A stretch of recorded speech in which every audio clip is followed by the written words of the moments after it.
Welcome back to the Art and Science of Real Estate Negotiation podcast. It's Tom Zeeb coming to you today with a successful student of mine that I want you to hear about how she got to where she's at in real estate investing and where she's planning on going. It's Kitty. Hey, Kitty. Hey Tom, how's it going? Awesome. So tell me a little bit about what's been happening in your investing business. I specifically interested in where you were before and then where you are now and the changes that have occurred since you've started being an active investor. Yeah. So I started investing just about a year ago. I've been a licensed agent for the last three, but I really wanted to kind of switch gears, really been interested in investing for a long time. Your meetup, actually your local traction meetup was the first local event I went to, and really where I kind of heard about wholesaling and kind of that opportunity. I've wanted to do flipping and holds and things like that, but being introduced to wholesaling as an opportunity for some active income pretty quickly, in a different capacity seemed really exciting. So I was really new, about a year ago, really new to all things wholesaling, especially, and really just jumped in and just really learned as much as I could about the concepts, different things, strategies. When I had started, I was really focusing on working with wholesalers to find deals and find properties to invest in. But now I'm really focusing on building our own business and our own wholesaling, both for ourselves, for us to get properties, as well as to help other local investors. So it's been really, really fun to see the all angles of things, going from working with, looking for a wholesaler to work with, to now being the wholesaler and finding those properties with it. So yeah, it's been a lot of learning, kind of figuring things out, joining with you and getting everything with, all of the resources has been such a huge help. And really what got me excited about joining in the first place is having those resources and that starting point to know where to go. Because there's a lot of things you can do. It's just figuring out what to do, really. Has that been one of the number one things that's helped you, is having some focus and direction? Yeah. It's like shiny object syndrome, like crazy, because there's so many different things. And then, of course, once you start looking, there's so many ads. There's just so many things you can do. There's no right or wrong per se. It's just kind of what makes sense. I guess there really is right or wrong, but investing into resources like yourself that are able to help us speed up what we're learning faster. Having those experiences already brought to us has been, shorten that learning curve so much. Having all of that in place already. How did you sort through all the different options? And there seems like an enormous amount of coaching options, training options, all these different options about how to learn things. Well, how did you narrow it down, sort, sift, and separate, and wind up with me? Yeah, I really like being able to have like a mix of everything, being able to have online presence, but also in person. It's nice being able to touch base with that. A lot like I have other investing groups I'm part of, but it's a lot of things are virtual, so that in person was really cool. And being able to have those meetups that you offer too is really neat. Like the twice a year, but also the monthly, things like that. And it just being different, speaking different, offering different things, being an open book with the resources, the tools that are available. Really having the letters was really important for me, because having that extra step of marketing ahead of time. I come from marketing and advertising background, and get the big picture of things, but being able to quickly streamline that process and having those resources quickly available helped me, get further where I wanted to be than having to reinvent the wheel all myself. Got you. So not reinventing the wheel is important, and having kind of materials ready to go. But what would you say your biggest struggle was at the very beginning? It changes all the time, and thinking back on it, I would say kind of just like where to start, like the concept of even where to start with it, because there are so many things. Like, what do I focus on? What area? What this? Like, kind of that starting point. I think is really what was nice. You were like, pick a few different strategies you want to work with, and you outlined everything in the program. See what resonates with you and focus on those things. So that was, having that of, okay, start with this was really helpful for me, because it is a lot of different things. And now that we're starting to get systems down, I'm starting to add other things into it because I'm building upon that. But it's really kind of figuring out what makes sense and what works for you, what time you are able to do this in your schedule, and what your commitment is for it. Yeah. What were some of the first things that clicked, the first changes that you've noticed as things were coming together? Yeah, so I went full time into wholesaling this year, so January this year, and really doing the mailers. Like, we've been very, very consistent. No matter what I've done, I've always been consistent with things. I think that's super important. I think that's what's missing sometimes in things, to constantly show up. So we've been consistent with the mailers. And one thing I've seen is that people are resonating with what we're saying. And I'm getting calls from people that are saying, like, you're speaking different, or, what you're saying is resonating with me. Either you're a really good marketing person or you like truly, truly care. And I'm like, well, it's all me. I Or mean, both. some way, shape, or form. So that's really, really nice to hear. But it's just, even though we're figuring out our ways with it, getting that feedback of things is really nice, because I want to be able to put out who the person I believe that I am and that it's just that we are. So it's nice to be able to have that resonate back by people seeing that just in our marketing materials. Yeah, very nice. So you're finding that as you're talking to motivated sellers that are contacting you for your marketing, they're making kind of the same comment you made about finding coaching and mentoring, is that, wow, there's all these investors out there that could help me. There's all these people that market to me, but you're standing out from the crowd because there's something a little bit different about your messaging and the way you come across. What do you think that secret sauce is? Yeah. I don't really know. I mean, I think it's just being genuine and really truly caring and not trying to be salesy. Like, I come from a lot of background of sales and marketing, and my whole career I've always been a fan. I've always been a believer of not selling people, just helping with their needs. And I think when you truly ask things or say things in a way where you're hitting home with someone, they realize that you're not trying to just sell them. Like, there's actually more to offer. If you can get through with paper and in marketing with, that's amazing. But I think just truly being genuine. And then people will call, then once I talk, they realize that I am that person that, I wrote that we are, and things like that for it. So yeah, I think it's just truly caring and not worrying necessarily about, that's not about the money. It's about what problem you could fix, and, figuring out those solutions to things. And I think when you think about it that way, people truly know you feel that way, and they hear it in the questions that you ask and how you carry yourself. Oh yeah, makes a big difference. Yeah, Well, absolutely. as you've been, what kind of problems are people presenting you with? What are they throwing in your lap to solve for them? Yeah. So we work with we like foreclosures. We work with folk that, really want to stay in their home and they can't. So I have people coming, and then I've had actually twice, two or three times now, someone has called and they've had a solution and they had it fixed, but they were just calling just because they thought I might know something else, or that my marketing made them think that I knew some other option they didn't know. So it was nice because, even though I couldn't help it, I shared the options they already knew and that we had addressed. They still saw me as someone that was an expert that could possibly have another solution. Or one gentleman I talked to really wanted to keep his house, and for him, he was trying to get private money, and I looked at options I could do, and I was like, this isn't a fit for me, but let me see how I can help. So trying to serving in different ways with it too. Okay. And you said you've gone full time now. I have, yeah. So was that nerve wracking? Was that it? I mean, was Yeah. that is It was that a one little sooner plunge, or than how's it feel? planned. This year was supposed to be the plan of kind of building up and getting these systems in place. Things kind of just lined up otherwise, where I was at kind of ended the position. It just kind of seemed like a good fit to not go into something different. If this is where my heart is, this is what I want to do. It was like, okay, well, it might not be the timeline I thought. Maybe there's another plan for me. Let's go, let's do it now, let's figure it out. So yeah, definitely trying to crank things up a little faster, maybe, turn on the gas a bit more. But it's exciting. It's really cool. And it's fun to, be doing your own thing. It's challenging for sure. But it's great having, connections and community to be able to reconnect, because it can be kind of lonely doing it when you're, just grinding away. So the sense of community and having groups like yours, is helpful, because you're able to connect with other people that can relate.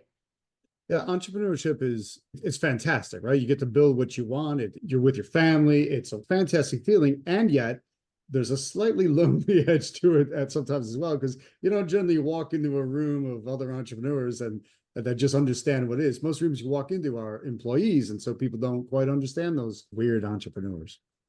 So what have you done to overcome that? Like, what's been, it feels a little out there. Entrepreneurialism is a little different. It's a change of pace. What are some of the challenges you faced with that, and how have you overcome them? Yeah, I mean, I've had a lot of different jobs over my, it's kind of how I've stumbled into this. I've had a lot of different jobs at a lot of different things. So I've learned to adapt pretty quick and kind of, pivot and things like that. And, I think one thing for me that I do is just stay connected, even though I'm working on my business. I still am working on the brand, and not just the call, not just in my business making the calls and doing the things, but working on my business and the brand. For me, staying connected and attending calls and RIAs, I make it a priority to be part of other things, because I'm around it. I always learn something. So I challenge myself to not get stuck in my box of making calls or being behind the screen or doing things like that, or driving for dollars, when I also need to be part of the community. And I've seen so much value in that too, connecting with local RIAs and my local, people, because I've built my buyers list from that way. I built resources that way. I've had, I've gotten referrals for business that way. So I think for me, that's been really important, because it keeps my head on straight too when I'm around other like-minded folks that are in that same world. Yeah. Now, you also said you're a licensed real estate agent. I am, yes. How have you merged and combined the two? Because some people often view those things as oil and water and they don't mix very well. But I think there's a great opportunity there. What have you found?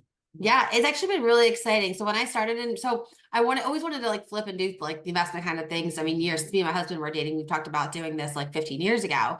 So I got my license just 3 years ago for real estate during COVID. Things were just, crazy. And then I lost my job and then I've always been in sales. So I got into that. And it was, it was great because I've learned so much on the residential side. But now that I'm learning the investor side, it's like, it's fun and like it's changing the conversations. And that background I have from real estate is helpful, getting data, pulling things, looking at numbers, looking at properties.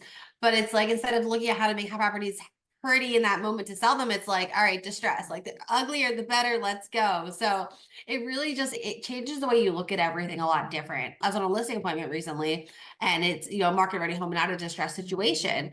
But, I look at those things and you point out little things that you see just differently because you recognize that because you're used to looking at distressed homes, it just kind of changes your point of view for it. So I think it's all really valuable. And I think it also makes me like a Swiss Army knife too, because I have a solution no matter what it is.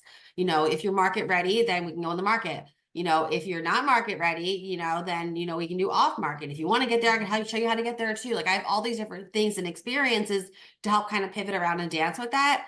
And then I also feel like it helps people feel a little more comfortable too. Cause I'm like, hey, I'm a registered licensed agent. You can look me up. Like I've had background checks, like that security with it. I kind of feel like helps too a little bit.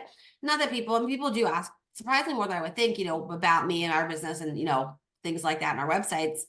But I just like having that, showing that side of it. Plus, it gives me a way to ask a lot of questions because I'm like, I'm going to ask you all these questions because I have a lot of options.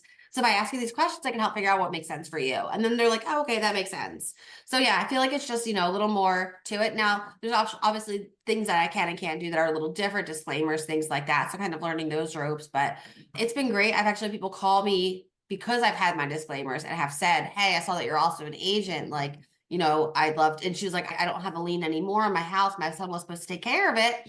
And I'm like, well, let me go check this out anyway. I'll make sure, if I see it on the records and not knowing anything, I call, I checked on it. I gave her the number. I'm not seeing them, but you check, this is the county. And she's like, well, I also might list my home with you. Like I was just, she was just kind of like testing me out on that, Yeah. but you do it was an option. So those disclaimers, even though it's like, you feel funny, like having to put that down there, people read it and they know, and then they're like, oh, maybe I like you for something else. So yeah, Pretty so it's been good. helpful. Even your disclaimers wind up, your Yeah. disclaimers and disclosures are actually drawing business in. So a lot of people get afraid, oh, what do I have to put and how do I comply? But it's not a negative thing to state that out there because people are viewing it almost like you're a licensed investor, so to speak, because you do have somebody to answer to. There's a board and you could get into trouble with them. So some people feel comfortable in that and they know that if that crosses over to your investment phase, or either way, hey, take my low cash offer or sign my listing agreement. I'll get you as much as possible. Exactly. So yeah, it's like a one-stop shop. So it's just figuring out how to be able to market that in a different way, in a way with it too. But yeah, no, I think it's really helpful. I think it gives people solutions. And I think with the way the market's shifting and what we're seeing with commissions and things like that, I think people are looking for other alternatives, not just the standard cookie cutter, eat one way or another. So the Yeah. easier you can make it on them and find something that works, like, the more likely they're going to work with you because they see the value of what you can do. A lot of people are nervous about the market shift and the shifting and the softening and the longer days of market and all the price reduced listings. So how have you been handling that both as an agent and as an investor? Yeah, I mean, I think education is the biggest part in data. I always look at data. I love sharing those kind of resources with things, whether either side that I'm looking on, whether it's, on market or off market, showing the facts of what things are looking like, what the prices are, just comping it out appropriately and really knowing the data that you're showing, I think speaks volumes. I had someone that was on the fence between doing off market and on market. He could kind of swing either way, just depended on what he would make more money off of. But, we broke down the numbers looking at on market, comparing it to the neighborhood, comparing it to like sitting on market, what the timelines look like and breaking that details down, but then also why it makes more sense for him as opposed to, off market, what those numbers look like. So I think when you're explaining these, if you really kind of can paint that picture of the best, worst, and kind of in the middle situation, like what works for you, kind of really helps. So I think I'm always been very transparent with it and, give my best information. And if they don't follow it, or, if they want to list at a higher price, this is not where I recommend. This is what we're going to typically see. If we don't see that, let's have this plan. So I think just being really transparent with what's going on. And it's just different than anything we've ever really experienced with the market right now. I mean, there's no just everything that's happening. It's just an interesting place. And people are still trying to ride those highs here, as we're seeing in Florida. So it's been an interesting, off-market challenge as well with wholesaling. They're looking at these comps that are, the COVID highs where it's like, it doesn't make sense. So it's definitely interesting. I think it's definitely an educational piece with it too, because it's just one of those times that we really haven't experienced. So tell me about your first deal. How'd you find it? How did it go down? What was the craziness of it? And how did it finish up? Yeah, so my first deal was a referral from another agent that's a friend of mine. One of her friends had a property. Actually, her friend's friend had a property and they just wanted to get rid of it. They had it for like 15, 20 years and they had it as a rental towards the end, and then they tried fixing it up themselves. And it just was kind of a DIY gone not finished, let's say. So yeah, so they were just like, we live far away from it now. I think they were like an hour away. Like, let's just sell it and, do that or out with it. They wanted just something quick and easy. So they had like a combo code on it. They gave me the code. I went right over by myself. I walked it. I gave them a ballpark number on communicating first. I said, if this makes sense, we'll take a look at it. They said, yeah, let's look at it. So I went over there, walked it. I said, okay, I made an offer on it. They, took our offer and we kind of moved forward and we closed within 30 days. It was pretty quick and easy. But they were motivated. They didn't want to have to hold the property. They didn't want to pay the taxes on it. They didn't need it anymore. And they just wanted something quick and easy. And it needed, a new roof. It needed, AC. It needed a lot of things with it. It wasn't a bad property, but just, wasn't just too much work for them to take care of. So it was really quick and easy. They were happy at the end at the closing table. They sat there and the next day they texted me and they're like, thank you so much. You made this so easy. We're just happy to not have to worry about this. So yeah, so it was really awesome. Isn't that interesting? The testimonial from the motivated seller to me is always, it serves a couple of key purposes. One, it's always nice to hear how great you did. It helps you remember that you're helping people, not hurting people, like a lot of the people outside of the business seem to think investors are nasty people. But when you have testimonials like that, it's fantastic. When you put it in a credibility package, then it helps you help others, because other people are sometimes hesitant until they see some social proof. Right. Exactly. Yeah. So I got them actually do a video while we were sitting there at closing and just kind of recorded them on the spot, asking how their experience was. So yeah, so that was really cool. It was neat to see. And, like you said, it helps for people to hear that story from other people that are really going through it and experiencing it, to know that you're a real person and things like that. So I'm definitely a big believer in testimonial and video. I mean, like I said, I come from marketing and advertising in the past, and it speaks volumes when people see that stuff. So that's something that we're really starting to want to build up as we're growing, to have those on our website and things like that, just to show who we are and have other people speak on our behalf. Yeah, absolutely. But you wholesale that deal? I did. Okay, awesome. And how'd you find your buying? It was actually a friend from Maria. So one of my friends, Maria, her sister, wound up purchasing it. Awesome. So yeah, building your buyers list when you're at the, which is one of the good reasons you said to be there. Yeah, exactly. That's been so valuable, going to the RIA, just meeting people in person and meeting those connections of real people, what they're looking for. Yeah. But a lot of people, Kitty, say, well, but why on earth would anyone buy from a wholesaler? Why would you buy something that's marked up? So why do you find why do you find that there's a market for wholesalers? Oh my goodness. Now that I wholesale, I understand why so much more. And if anyone who has not wholesaled and is buying properties, if they wholesale for a day, they'll understand. It's a lot. It really is. I mean, like I said, I've done sales. I know it's like the numbers game of things, but it's just a different grind. It's a different process. It's a different everything. You think about a home, it's like the biggest financial decision most people make. So when it comes to be buying or selling, you're going through something and then you have emotions, things wrapped into it. You're trying to figure out what's going to speak to someone, how you're going to send a message to someone, how you're going to, get all these things done. There's a lot to it, a lot of investment from it, whether it's time or money. I mean, even if you're investing your time, you need to be compensated for that. So there's a lot of things that go into it, a lot of things that work and don't work. There's a lot of expense too. So after you do it, you realize that some of them are, there's different ranges of things, but you can see that market because there's definitely a huge value to it. And it's, now that I've done it, I've had some of my investor friends, especially Maria, say I don't want to ever do that. I don't want to look for properties. I need you. And which is nice to hear, but I get it, because it's a lot of chasing. It's a lot of, being thick skinned and kind of doing all the things and trusting the process. It's fascinating that people say they want to be investors. I want to rehab properties. I want to landlord properties. but they don't want to find properties. How are you supposed to do the exit strategy if you don't do the entrance? But that's one of the things that wholesalers tend to focus on is that entrance, the finding and the negotiation. Yeah, absolutely. Absolutely. So let's talk about the negotiation part for a second, because that's my all-time favorite. And that's obviously what the theme of the podcast is as well. So let's talk negotiation. How have you felt in negotiation? Is negotiating scary, intimidating, a little bit of everything? What do you think? So once I am comfortable, I love negotiating. Like residential, I love negotiating because I know it. Like, I mean, I remember during the COVID, making 27 offers against a house, winning it, and that pacing crazy kind of negotiation. So that side, I'm good on. I've sold cars, I'm good at negotiating that. But learning this side is a little different just because I think for me, my biggest challenge is still getting comfortable with the price points of renovations and things like that. So giving myself enough room to be able to comfortably negotiate. So luckily I have great people here that I'm able to walk properties with. One of my friends who's an investor walks properties often with me. So it's helping me build that up and get more comfortable and just, experience doing things. But I think that's the hardest part is confidently being able to negotiate one way or another, knowing my numbers enough as I should. But I mean, the other thing too is just I'm finding more things that I'm not asking enough from losing negotiations or, having to ask later that it's kind of just, I'm probably I can study everything, but I have to do it to actually get it, So I'm trying to also do that and not be so just study, study, study, actually take the action. So I do try to reflect on what I'm doing or not negotiating enough, or wish I would have asked this better to be able to negotiate it back in later. Give an So, example. but I've gotten clever with some of it. What's come up as an example that you go, no, I wish I would have said that, or I wish I would have done that differently.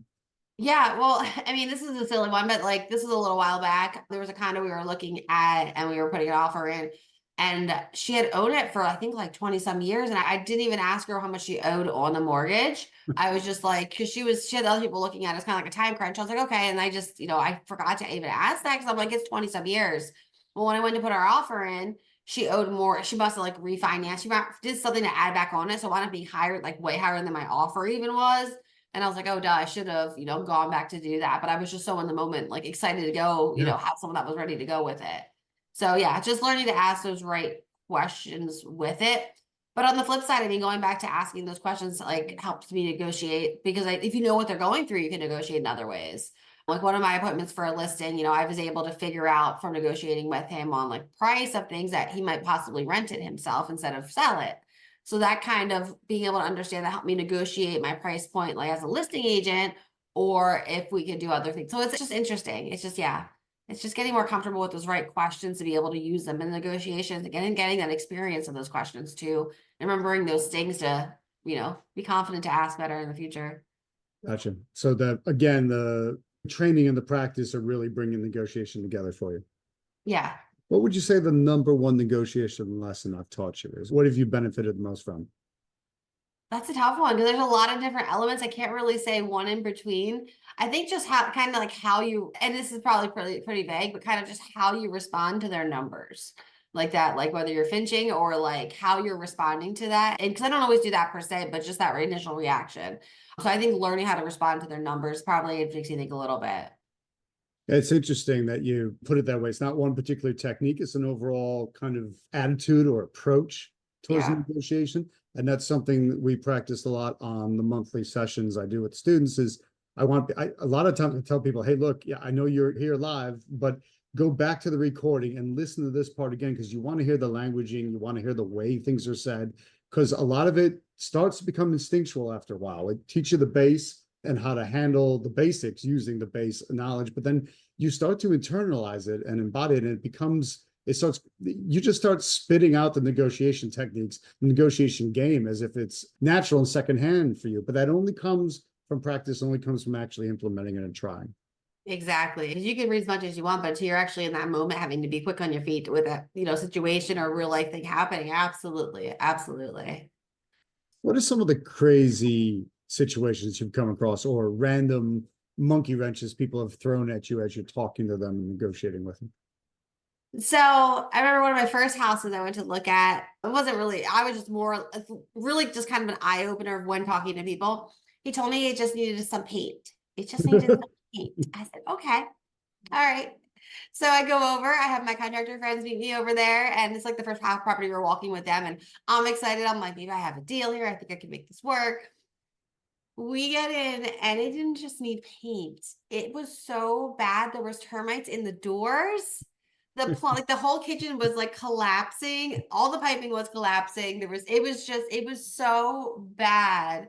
And I was like, and he's like, I'm just gonna paint it and sell it to an investor. I'm like, you can't cover this up. Like the foundation issues. Like I mean, it was just so bad. So I'm thinking like, okay, so I've learned to really not take people with a grain of. I had another guy who told me his duplex was listing ready, and I walk in and the tenants are there, and they're like, "Yeah, he told you it was market ready." I was like, "Yeah," and then I heard about the rat infestation and all the other things that were happening.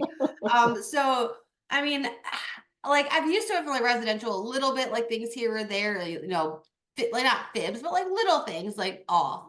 But like not when it's like rats running the house or like a sinking foundation or these crazy issues that people are so. I really just when I'm looking at numbers or even initial things, I really like tell them based on my experience, I see it's going to need this, and I kind of put it out there so I don't offend people of what I anticipate it needing, but like using my experience because it needs way more. If it needs more than paint, it needs more. If it needs just paint now, I would say like it needs way more than paint. So yeah, learning, so those kinds of things with it. Broken pipes and rats. I mean, that's nothing another coat of paint Yeah. will I mean, fix. it was bad. It was bad. And, the tenants had told me what was going on and the landlord wasn't with them. He just sent me over. So there was things that they told me that I would never have known. And, that's when you also have to be really smart as a wholesaler too, because, you're representing yourself, but you also have to be careful on those boundaries. So, when I went back and I presented my numbers to the seller of what I would offer for it, I was like, I noticed this problem. Because I didn't want to say, hey, I heard, they told me this problem. Like, I don't want to put someone in that place Yeah. because that's their home and who knows what's going to happen. It's a really rough situation. But it's like, I noticed this. Tell me more about this now. And he's like, oh, they must have fixed it. I didn't know about that. I was like, okay. So yeah, so really learning to like ask the right questions, really learning where to find things. And it just comes with experience, I think. I think my confidence has gone up with it as I'm going. But it is, you get a few like punches things in here trying to figure out or questions that, throw you off. But I think taking this just learn how to do it better next time is super important because that's what all of it's teaching you. I mean, going through it, everything is just what can I do to be better? How can I, handle this better next time? Yeah. What's that rise in confidence? So you said, your confidence has been going up. The more practice you've had, the more experience you've had, the more you're out there negotiating deals, making them happen, your confidence is going up. What's that changing in you? Yeah, I mean, it just, it's hard. It's not easy to get every day and do all the things over and over and over and trust the process and believe that it's happening. But do just showing up and doing it speaks volumes. Even on like when I go to my RIA and I go there every week, every time it's scheduled, I go. It's like 3 out of 4 times a month. Every time I'm there. And it's funny because a couple times they've said, "Oh, Kitty's here. Like everyone wants to talk to you. You're the wholesaler." And it's nice to see those kinds of things. So like seeing those good things and putting that effort out there, like people recognizing you, like putting that effort has helped me feel good even on those days that like I am just like, no one's calling back or no, someone sold or like I just feel like I'm grinding. So that's been kind of, really good to help with the confidence of just being out there, being around other people. I think the confidence, just being able to pick up the phone and knowing that I'm really helping people. Like I'm not calling or bothering people to sell them something. Like I really am providing something. And I think I believed it since I've started, but like once you start hearing these stories and seeing people, what they're dealing with in their situations, like you really realize what you are doing and the solution you're providing and in a different capacity than, people know of. And it's just so misunderstood for it. And when people do like bash or they'll say, yo, you're just trying to rip people off or things like that. Like I try to tell people like, hey, you're lucky. And depending on how the context is, or if I could talk to them, but you're lucky you're in a spot you don't need my help. Like that's great. I'm happy you don't need your help. Or when people don't lose their house, I'm like, great, that's awesome. I don't hear that enough because that's really what we want. But if you do have a problem and I can help, I want to be there. So it's just really, I think believing in that and just, yeah, that's probably That's kind a of all beautiful way of together. putting it. If I could encapsulate that mindset shift that people need to have, like if they're not feeling it yet, listen to what Kitty just said and go, all right, that's going to happen to me because that's when you make that shift and you realize, yeah, I'm here helping people. I'm not hurting people. I'm not taking away anything from anyone. I'm helping them out of their difficult situation in a unique way that basically nobody else can. And that's when you start going, wait a minute, I'm on a mission to help as many people as I can. I'm going to make good money in that process. And there ain't anything wrong with that. Absolutely not. No, because there's so much to it that you just don't see. I mean, It's like you're doing, as an agent, you're doing both sides of the deal. So I mean, I'm the buyer, I'm working with the buyer, I'm working with the seller, I'm doing all the paperwork, keeping everything together. Like, absolutely, there's definitely, I think, a cost of those services. It's, you're helping with that problem. And as long as you're doing the right thing and finding a solution that truly helps someone and they're on board and they know what's going on, then, you really are making a difference in that problem that they're facing. Yeah, and which makes all the difference in the world. What, Yeah. anything you would have done differently? I mean, you've been moving now, you're knocking out a bunch of deals, you got great momentum, great momentum. Anything you would have done differently? Started a long time ago. I started earlier. Started Okay. sooner, yeah. I mean, yeah, like I said, I've really started doing this full time. I think weeks my husband works with me too. He helps me with like my mailers and things like that because it's a lot to do. It's a lot all the time. Just thinking. I think I wish I would have started sooner in my career. I wish I would have started seeing some mailers out and kind of testing things, but not really. I mean, I'm taking action. I'm trying new things. I'm building that consistency with it, and I know the results are going to come from it. It's just staying on top as much as I can. It's yeah. I don't. Yeah, I think everything's just as best as it can. It's just believing it and just taking as much action as I can to make it happen. Gotcha. Why didn't you start earlier? I mean, if that's your biggest regret, why didn't you? I bet somebody else Well, is feeling the same way. yeah, I mean, I just say, 'cause I never really even knew of this opportunity of wholesaling. I mean, until I mean, I knew about flipping. That's like I said, I wanted to do that years and years ago. But the idea of just wholesaling as ways to make, active income and things like that was just new to me until last summer, really. And then, really meeting you. And I think it was probably like August when I met you and Carolina at the first one at Geckos, back when it was at Geckos. Yep. And yeah, that was when I was like, oh, interesting, interesting. So yeah, it's just like a whole different, I mean, I joke and I say, like, I feel like a whole part of my mind's just turned on that's like has been off, like just options. I just think about everything so differently. Like just there's so much to do with real estate and so much capacity for it. There's a spot for everyone to find something. And this is just an avenue to kind of get to that. So yeah, I mean, I wish I would have known about this sooner, just because I think I would have done great sooner too. Things like that for it. And prices would have been a little different here in Florida. But yeah, no, I'm grateful to take that action and be here and, see what happens, and definitely believe in what we're doing and, what we can do to help people. So yeah. So if you were talking to somebody that is in the same boat or standing in the same place that you were a year ago and kind of just figuring things out, but they're a little scared or unsure and don't know what to do, what advice would you give them? Do it. Just take action now. Don't worry about not knowing the answers. Just take the action and find the answers as you find the problems. Because otherwise, you're going to sit back and you're going to be studying and listening and doing everything where it's just going to be just noise in the background and not the action to do it. It's when you take the action and do the steps that you figure out what works, what doesn't work, and helps you, figure out, that momentum for yourself. So just start is the best thing to do. Don't worry about falling or failing, because the faster you fail, the faster you're going to get back up and keep going. So just starting is super important. Wise words indeed. What are your plans for the future? You're going to stay wholesaling agent? You're going to go into other avenues of real estate investing? What do you see as your path forward? Yeah, so I'll definitely keep my license. It's definitely handy to have with that. So definitely, I plan on continuing to maintain that. A great investor friendly brokerage. So I have a lot of opportunity there with that, which is exciting to have that support. For us, we originally got into real estate with the plan of doing long-term holds. That was really our first goal. We're finishing our first rehab right now, which is 2 doors for long-term hold. But I think, the focus was flips, but I think we're kind of shifting with what we want to do. I still want to keep wholesaling consistently. My goals are to do at least a deal a month, really is where I want to be to, replace that active income. I want to start doing more flips too as I wrap up this first project. We're looking at doing probably like 3 to 4 flips a year to really work on building that. And then through this, especially this year of discovery, kind of figuring things out here, what makes sense, what resonates with us. Senior living, something really want to get into, residential assisted living. And we've been talking about that. I've seen, you can relate with your dad in the stories and things like that. Resonates a lot with me and what I've done growing up and my past volunteering back in like my younger days. We really want to be able to leave an impact and help the community a different way. And with, the homes and the areas we have here, I think it's a good opportunity to do that in this market. We're not really finding the long-term holds make as much sense with the price of our properties for what we'd want to do. And midterm, short terms aren't really, we talked about it, but not really our jam as much. Whereas like we see the opportunity for senior housing. So that's really our big picture right now. We're just focusing on doing the wholesaling for that active income, same with the flips, get that experience, and then really start building that opportunity with some senior living, residential and independent, and be able to help the community in that capacity here too. So it's interesting. Your exit strategies stay the same and build and then expand into a particular type of buy and hold that you're interested in with the senior living. What changes on the front end? I'm asking rhetorically, because I mean, isn't it the same marketing and the same negotiation as you go? Yeah, it's gonna be a little different. I mean, we're gonna be going out to different houses. Our numbers and things are gonna look totally different. I mean, we're in Florida, so our average price points are like 455. I mean, to find something at 3.2 that, to cash flow just doesn't really work for Yeah. us. So like, it's so hard and few between that, it just kind of changed. So we're like, okay, instead of having a lot of houses, let's have, more people in one house that we can help, but just a different way. So, and it changes. It's not just a real estate play. Now it's going to be, the business side of things. So building that out from it. But with our background and kind of our experience, it kind of makes sense that the way it kind of feeds into itself too. So it's just interesting, like you've said before, it's like you could do all these exit strategies to kind of just getting in. So that's kind of exciting with it, like it just opens up. And then we think, what kind of opportunity can I have to find houses? We're gonna be wanting bigger houses, other people aren't. So Yeah. it's just interesting to kind of see. I mean, the flip side of it's always great there. I want to definitely build that experience up too. But I think big term holds is really that senior living, independent living we're looking to do.